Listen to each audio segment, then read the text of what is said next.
My name is David Harrison. I live in Calgary, but I'm originally from the north of England. I grew up in Yorkshire, which provided me with a very rich art experience as a young person. And I have very vivid memories of attending art shows as a young child. And one in particular in my hometown, seeing a Barbara Hepworth sculpture for the very first time and being so excited about this beautiful wooden carved form, and thinking at the time, and this certainly stayed with me ever since, that I would like to do that. That's kind of what I would like to do. And so I didn't come from a particularly artistic family, but it seemed that I had some early experiences in art galleries. And when I look back at that experience, I see me looking at Victorian paintings, melodramatic scenes of deathbeds, and very religious images, which as a young child sort of scared the dickens out of me. But there were other things too, of military battles and scenes that I could recognize. And so those images certainly stayed with me as a child who was probably younger than 10 years old. My very first aesthetic experience was when I was about 5 years old, in my very first year in school, painting for the very first time. And I remember being totally engrossed in the process and being so excited about what I was doing. But when the teacher told us to clean up and we were finished, I looked over to what my friend beside me had done, and I was absolutely astonished at this very, very beautiful painting that he had done. And if I close my eyes, I can still see his painting and how excited I was about it. And I have no memory at all of my own painting. So there we go. Those were very early experiences. So in my local art gallery, I was very immersed in British modernist art, particularly Henry Moore, Barbara Hepworth, Ben Nicholson, Paul Nash, people like that. And I found that's painting to be very, very exciting, because they were abstracting and changing what I knew as art, the Victorian experience, into a very modern approach. And Ben Nicholson, particularly as a painter, still intrigues me with his still life compositions, as Barbara Hepworth and Henry Moore with their sculptures. I always told my students in later life that you imagine a holy trinity, and that was sort of a triangle around my birthplace, because David Hockney came from close by, Barbara Hepworth came from close by, and so did Henry Moore. And many of my students still remind me that I reminded them of what I call the holy trinity of Yorkshire artists. I was very fortunate to go to college in London, and there were several experiences that I had there. I was trained in the British arts and crafts tradition. Well, let me go back to my high school. I took advanced art and craft studies at age 17 in high school. So I was drawing and painting and designing. That was my focus.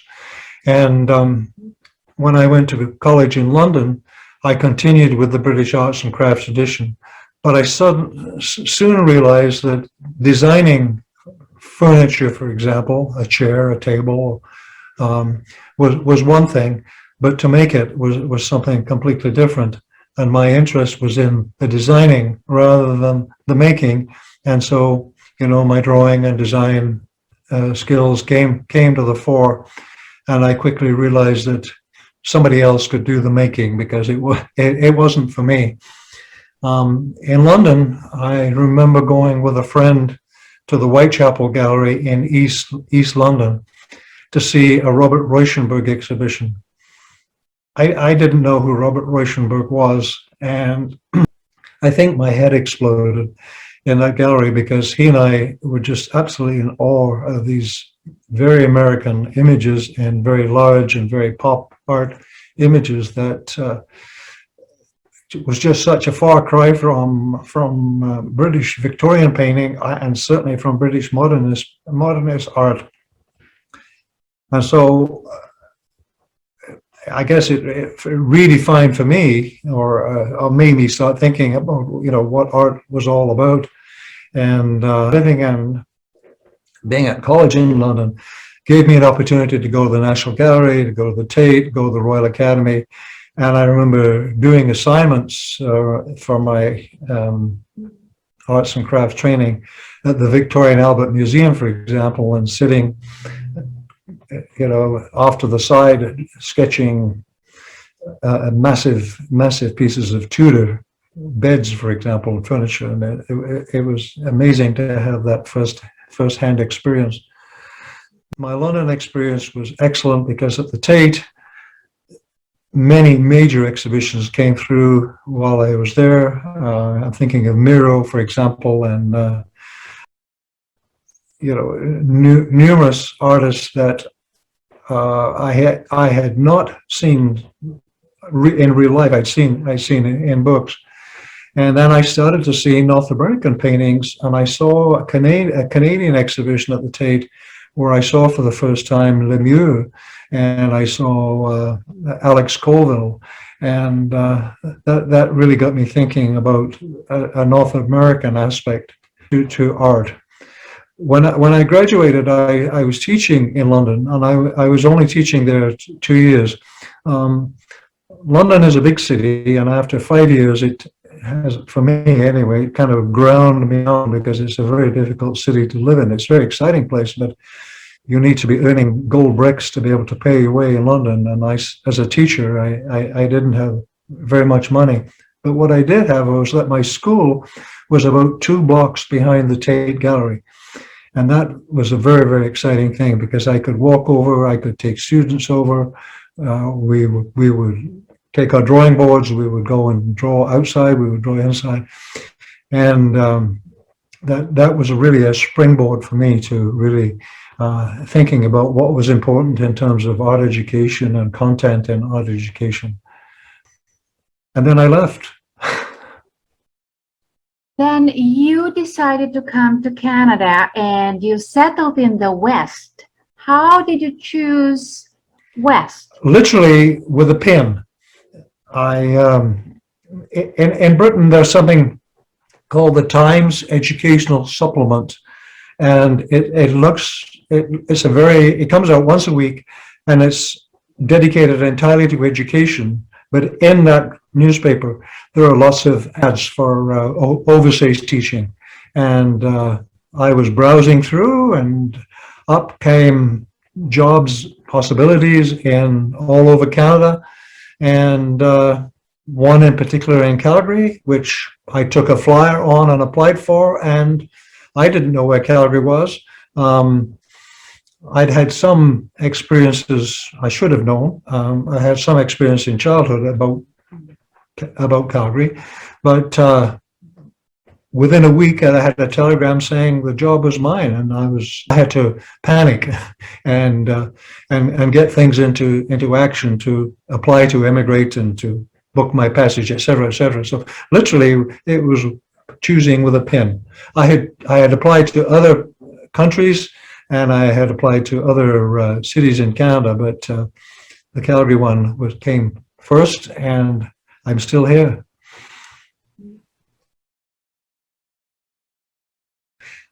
I've always worked on paper, and as a student, of course, you have to do other things. I took sculpture and ceramics and lithography, but in my composition, I've always, when I look back, always worked on paper and still do. And so, what lends itself to paper? Well, drawing and also watercolor. So I work with watercolor and graphite.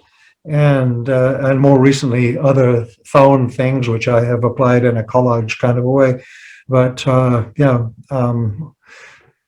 my grandparents, bless them, gave me for Christmas when I was 10 years old a real watercolor set. I'd had toy ones until then, but they gave me a real one, which I still have. And I've always had an affinity to watercolor rather than to oil painting and acrylic, which I rarely ever touch. and so, yeah, I draw a lot and I paint a lot, but I work in two ways. Most of my large paintings that are in galleries that I've just taken down a show that was 24 pieces. When I look at the show, I would describe all of those as drawings, even though I've used color in them, but they are drawing based. And the other side of that pendulum, of course, is working with watercolor with no drawing whatsoever, and that's a whole different different approach for me. It's working wet into wet is haphazard and very, very exciting, whereas the other side of the pendulum, of course, is planned and drafted and developed in certain other ways.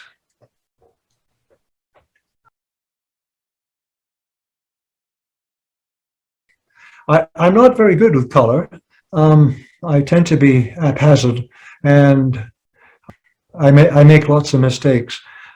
But I like the fact that I made mistakes, because then you sort of, build on, and particularly in watercolor painting, wet into wet, I tend to, and I think others do too, is take a lot of risks in the palette that you're using, and mine is very basic. I'm still using colors that have been on my palette for 25 years. That's a difficult question for me to ask, because during COVID, I've referred to my COVID period as using COVID yellow, and yellow has certainly been a predominant pigment in cadmium yellow and cadmium orange in my COVID paintings. And it's interesting that at this stage, as I'm sort of evolving out of that and out of the isolation, perhaps luckily and hopefully, the palette will change yet again. But if I look back at the show that just came down, the 24 pieces, most of them were what I would call my COVID yellow, and we've certainly had some fun talking about that with the people in the gallery.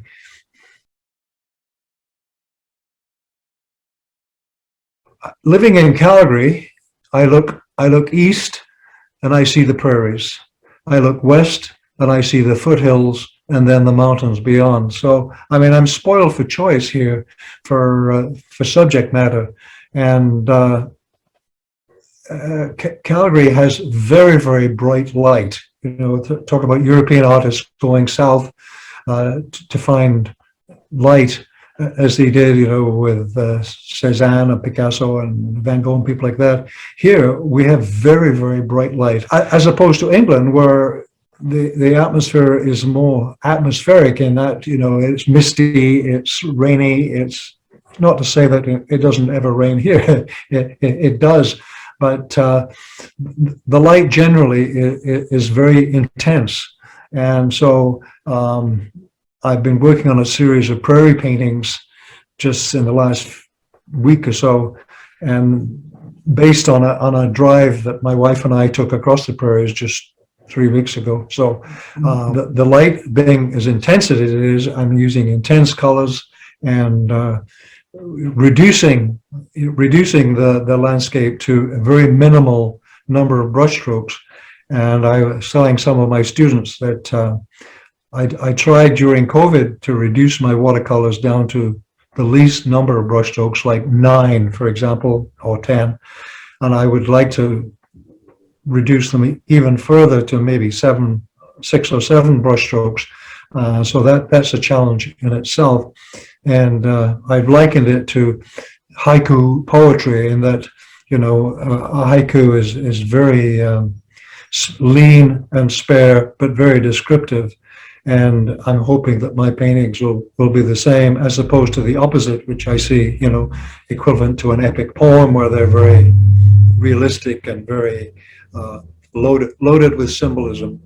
My paintings are very simple and very reduced, and very satisfying too. So when I look the other way, I see the foothills, and I see the mountains. Being as close as we are to the mountains, a person can get entrapped in only painting mountains and snow-capped peaks and things like that. But I tend to sort of shorten my vision a little and kind of stop at the foothills, which I find far more rhythmic and more interesting to paint than the mountains beyond, even though there's always that backdrop of, impressive looking peaks. Prairie on one side, foothills on the other. I was out last night with a group that I work with every couple of weeks, drawing in an urban landscape. And the person in charge had chosen a historic building in Calgary. There are not too many historic buildings in Calgary, but this one is an old sandstone building. And we had 2 hours of really intense drawing in an urban environment. And that was a very exciting thing for me. I quickly finished my drawing and moved on and started drawing the people around me, and that too was an interesting exercise.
quasi keine Konkurrenz. Oh, furchtbar.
On teaching, yes, certainly. I've been retired from public school teaching for 20 years, but when I reflect back on my experience, I say to my friends and my colleagues that they and I were very fortunate to have worked in Calgary, for example, in what I call the golden era of arts education. There was money, there was facility, there was lots of students, there was support from administration. All those things combined to make the art teaching experience as rich as it could be. Sadly, due to financial cutbacks and restraints, those things have been whittled away and whittled away. And so when I came to Calgary, for example, in a high school, there might be 5 art teachers, and each specializing. There would be a sculpture teacher, and there'd be a drawing teacher, and a painting teacher, and maybe a fiber arts teacher, and maybe a photography teacher. And that was a very vibrant experience for students. And I'm sad to say it's not like that now. In my experience, I was very fortunate in working in very positive environments. And in fact, one school I stayed at for 18 years because my colleagues and I, we really had a very interesting and vibrant again program, and students who are really open to learning. I was a department head in a school we had 7 teachers, and there was a nice cross section of interaction between various departments, between art and music, for example, or art and drama, and dance, or choral music, or instrumental music, and all of things combined to make a very exciting fine arts program and fine arts offerings for our students. And I see many former students, and they reflect back on, what they thought was a rich experience for them too. I mean, not all of our students were enthusiastic and positive and artistic, etc. Some were plainly not. But moving to another high school, which I retired from, the funding for the program was endless.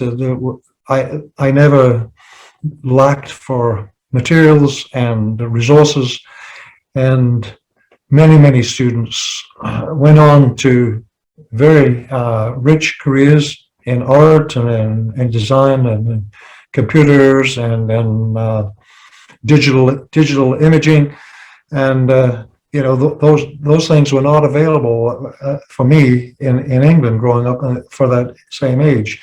You either were a teacher or you were an artist, and you starved to death.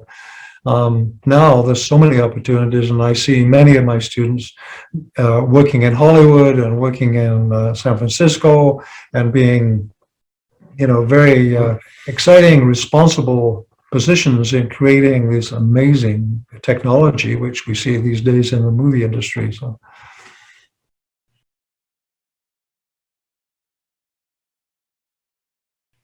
Watercolor is considered by many a fragile medium compared to oil or acrylics. What are the responses of your students to this medium, watercolor? Yeah, it's hard to say. In the 11th grade, those students are maybe 15 or 16 years old. And a lot of my teaching was based on drawing. And so, they would draw and then they would paint. And I would say I had good success working with students. There were still some students who, like adults, approached it in great trepidation. Let me say, they liked working in other medium, and I had to teach. Other media too. So they would be more comfortable in covering mistakes with an acrylic, for example, or an oil, rather than seeing that mistake sit there on a sheet of paper with watercolors. So I've met other students who are now in adulthood who reflect back on their watercolor experience, and they will tell me things that I had really missed, and how, the vocabulary I had used, etc. And they felt they had a very positive experience from it. It is a difficult medium to teach. I think you have to come at it in a very open-minded way. And again, if a student can draw, they can paint, and there is that connection. Adults will say to me when I'm in shows, oh, this is a very, very difficult medium. That's the hardest medium to use, etc. Well, it is, and then it isn't, because there's a certain fluency to it which you cannot have in other media. Although I see some artists who are using acrylic, for example, in a watercolor media very transparent, very fluid, and I see that happening. But there's fear factor there that adults particularly reinforce, and they do mention it to me. So I have a group of students who are all seniors. They're older than me, and they throw around watercolor with reckless abandon. It's amazing, the stuff that they do, and I encourage them to take risks. I've always seen myself as a risk taker, and encourage them to take risks. And it's incredible to see what people who are in their 80s, for example, can do painting with no drawing, painting, directly. And watercolor is difficult, but it's very rewarding.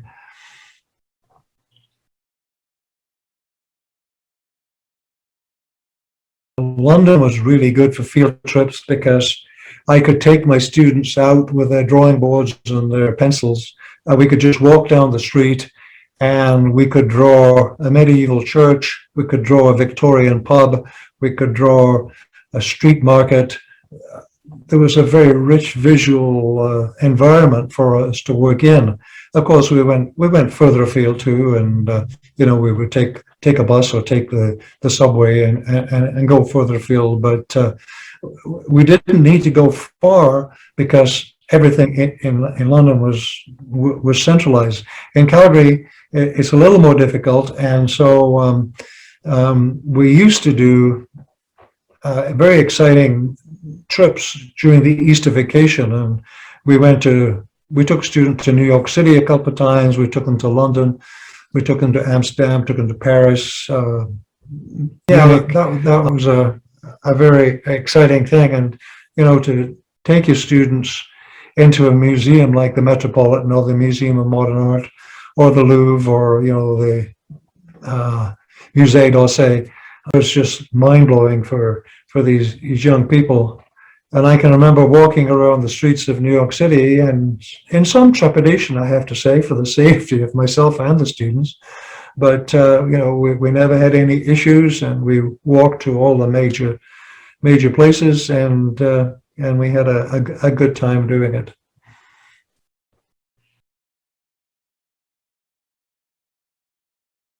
That's been a difficult time during COVID.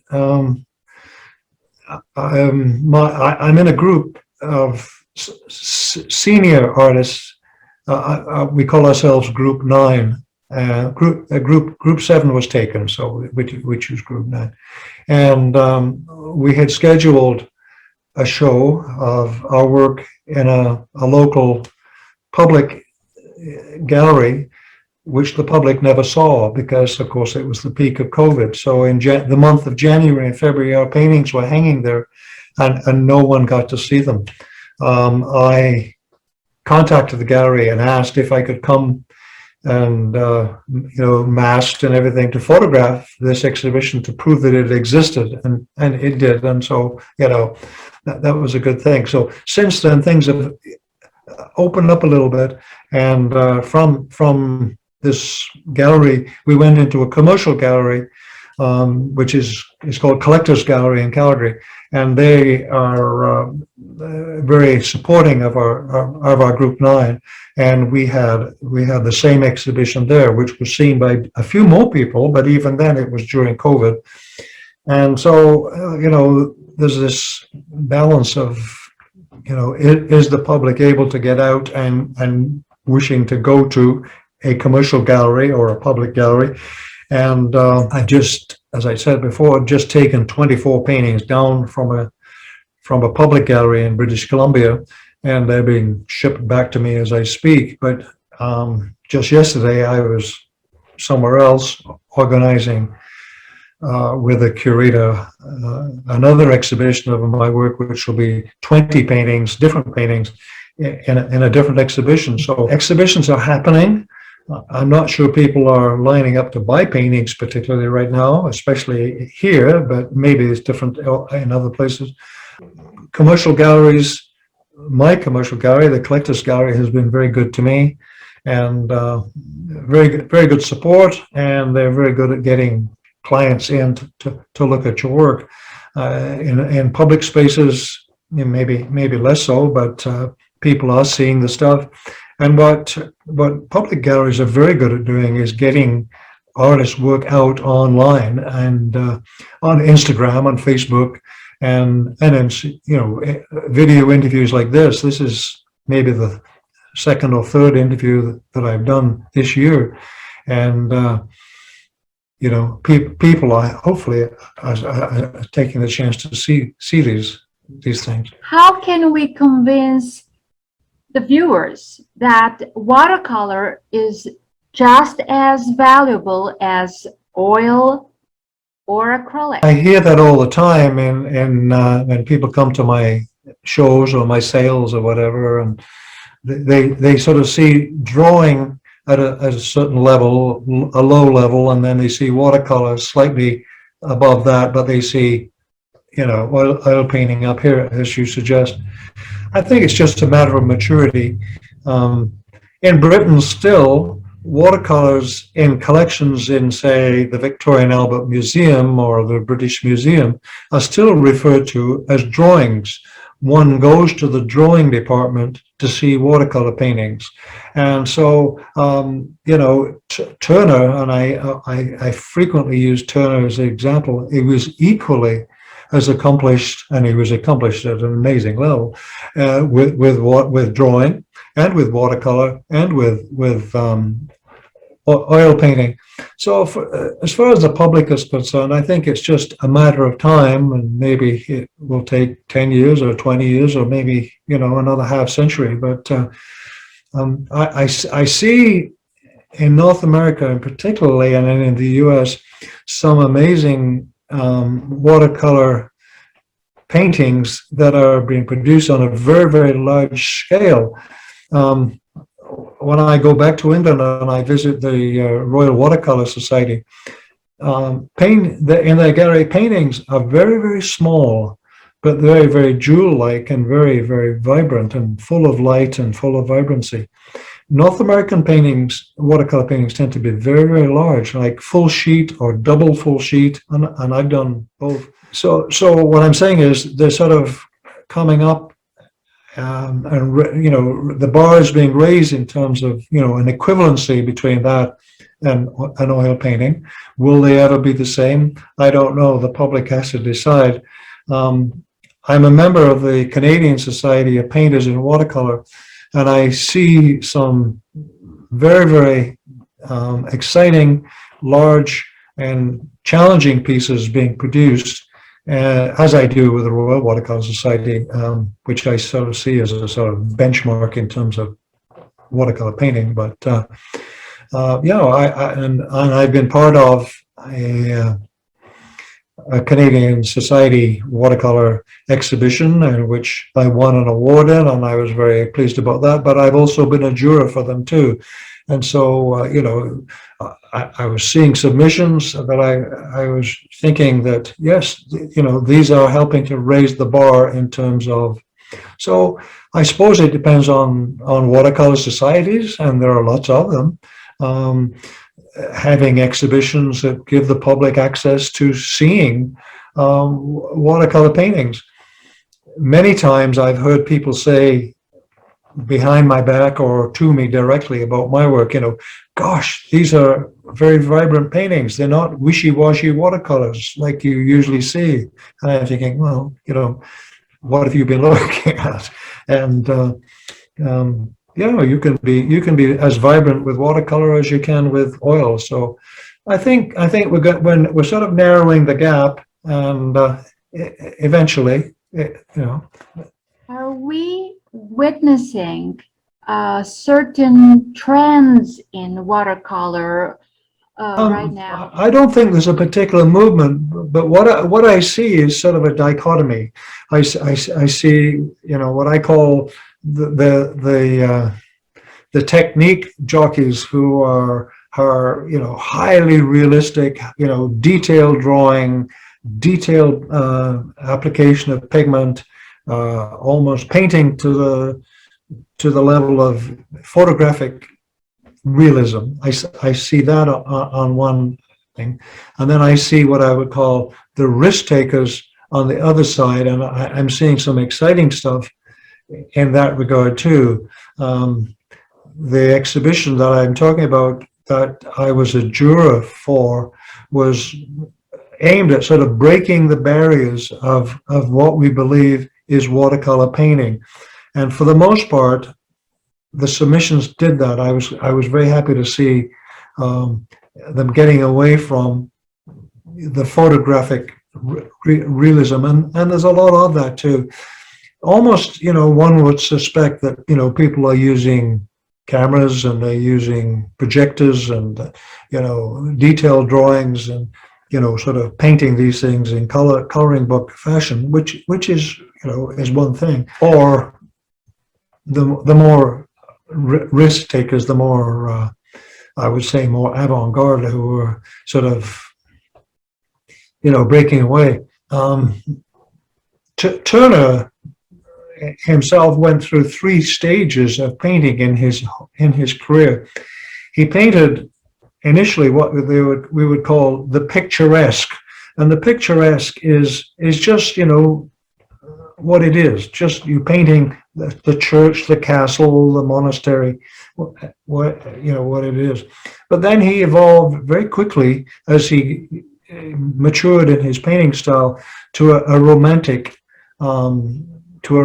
period. And in the romantic period, he was taking the picturesque, but he was going beyond that, and he was introducing far more exciting elements into his painting that pushed the boundaries and he wasn't the only one. Cotman did the same thing. Thomas Girton did the same thing. They were pushing the boundaries of watercolor painting until finally, at the later stages of Turner's life, he was painting in a very expressionistic way. And, we're all familiar with his amazing seascapes and landscapes, which are totally atmospheric. And so, there's sort of an evolution of what painters are going through. And when people are learning to paint watercolors, they tend to stay at the picturesque. They have a photograph that they have taken from a magazine, and they want to copy it in the way that it is. And then, as they build their talent and as they build their confidence and their motivation, they move on into that more romantic era, and then hopefully to the more expressionistic. So I see realism on the one hand, and I see risk-taking and what I would call minimized and more abstract painting on the other side of the spectrum. And watercolor, allows for that spectrum. Behind you, I'm looking at your studio and I'm seeing some tools Are you working with those? I am, yes. Because they look quite large. They are. There's a 6-inch paintbrush there. That's like this, which I use on my large paintings.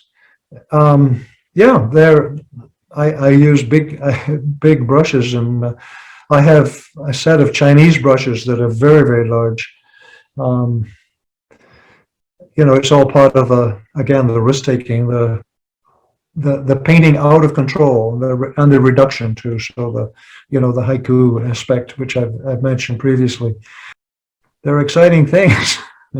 How do you find that brushes and quality of paints have changed or evolved in these decades that you have been working and teaching? Yeah, I was talking about that to a person the other day. In fact,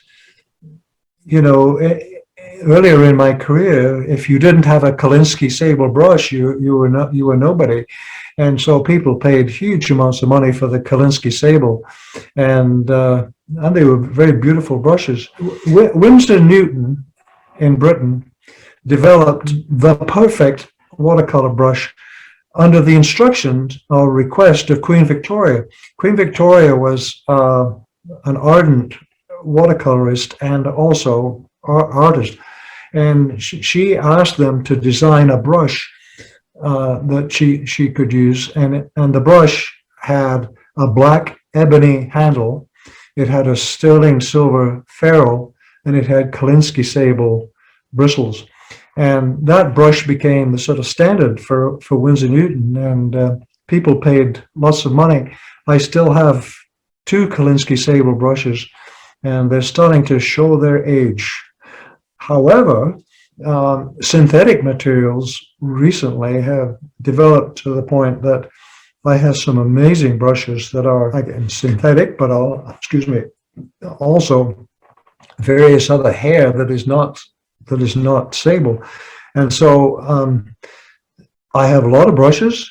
I use about 3 mainly, and I don't use my sable brushes anymore because, as I said, they're starting to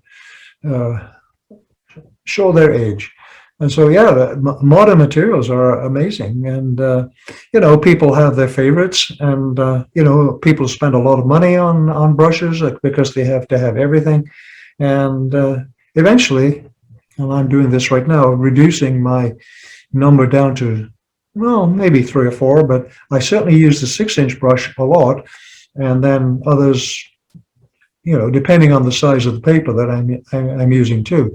If you're using double-sized watercolor paper, you need a big brush. You can't paint it with a number 7 watercolor brush. You have to go at it in a different way.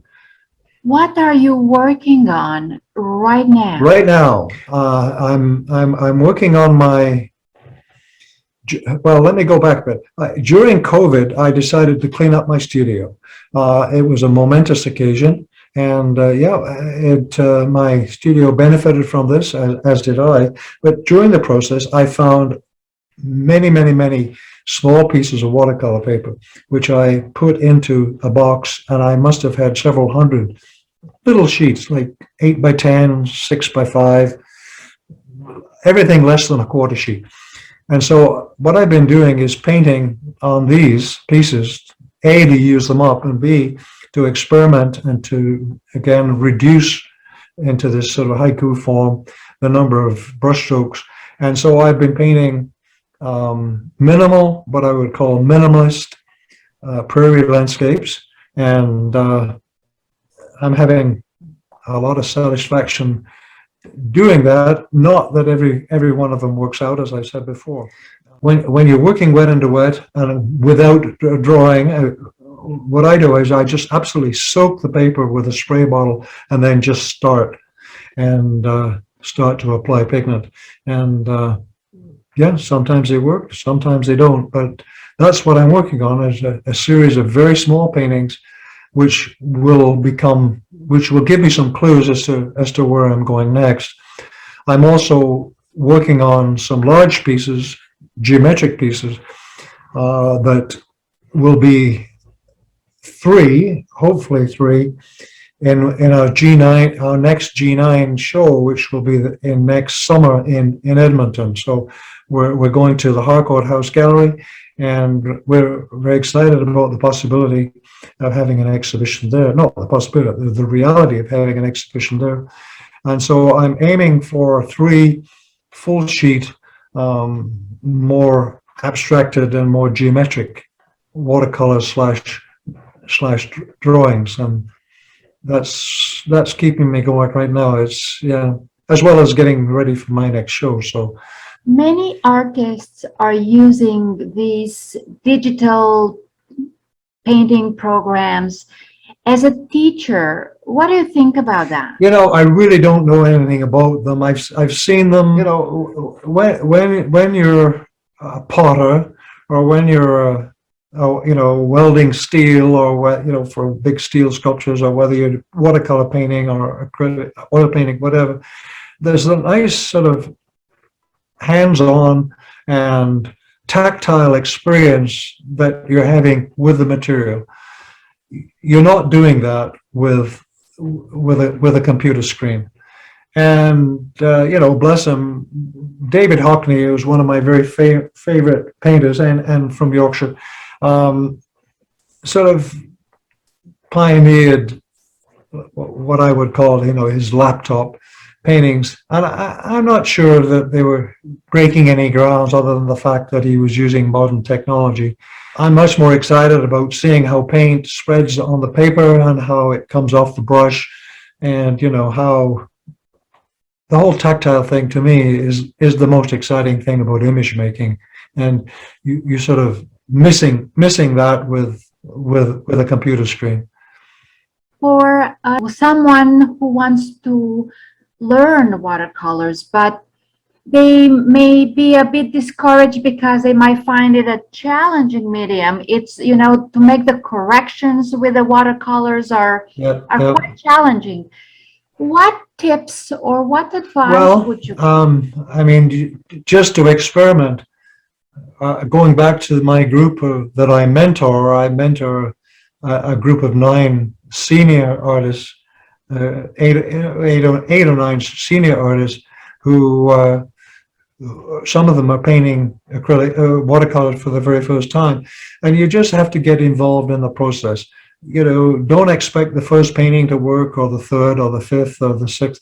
You know, just be willing to take risks, put pigment down, make it work, see how it responds to the kind of paper you're using, the amount of water you're using, the amount of pigment you're using, the kind of brush you're using. And so, I mean, there's no secret, there's no real magic into how to start. You know, as a child, with the watercolor set that I had for my 10th Christmas, I can remember making tons of mistakes, and I still have that watercolor set, and I look back at the use of it, and sure, the very first few things you do, I had a portfolio of work left at my home in England when I came to Canada, and when I went back to visit, it had disappeared. No one took responsibility for the the removal of this thing. So I would be aghast at some of the horrible things that would have been in that portfolio. But you know, take a lesson, experiment, look at videos. There's so many things on Zoom these days, and on online, that a person can, you know, find information for, and it's all part of the experimenting and, you know, the growth thing. If we look at your art, how can we find your British soul in it? Yeah, that's hard to say. I have what I call my British paintings, and there will be paintings that I've done here are from things that I did in a sketchbook there. I'm a sketchbook keeper. I have over 100 sketchbooks active sketchbooks, or yeah, probably more than that even. And so, I'm a collector of information. I take lots of photographs, but I don't use them for my painting. They're photographs for photograph's sake. For the British soul, yeah, when I'm visiting family over there or I'm traveling, I don't have time to paint. And while I have a very understanding wife, she, she's not going to sit around for several hours waiting for me to perhaps, produce something. So there is a British soul. People tell me that they see that in my paintings. But there's certainly a North American one, and as I said earlier, a Calgarian one where there's light in the work, bright light. Calgary has more hours of sunshine than perhaps most cities in Canada. We do have this amazing environment to work in. Before we wrap up, how can the viewers find you? Yeah, that's a difficult thing because I used to have a website, and I always say that my website became like a graveyard. It sort of was full of all sorts of things that were not very interesting. And so I demolished it, and I certainly haven't taken the opportunity to rebuild or design another one. I'm on websites that are associated with my Alberta Society of Artists, my Society of Canadian Artists, and also my Canadian Society of Painters in Watercolor. But that is very limiting. Through my gallery, Collectors Gallery in Calgary has a website of their artists, and so I'm represented there. Yeah, maybe a project for this winter might be to build another website. People do ask about that, and so when you say I don't have one, they kind of look at you as much as saying, well, what kind of artist are you if you don't have a website? Well, yeah, right now I don't, and maybe I will, but it's a lot of work to build and also to maintain, and think about putting quality work into that format. The gallery that I was in British Columbia did a really good job of showing my work in web form, and as does the Collectors Gallery here, as does the Alberta Society of Artists. So there are other channels. Yes, and thank you for the experience.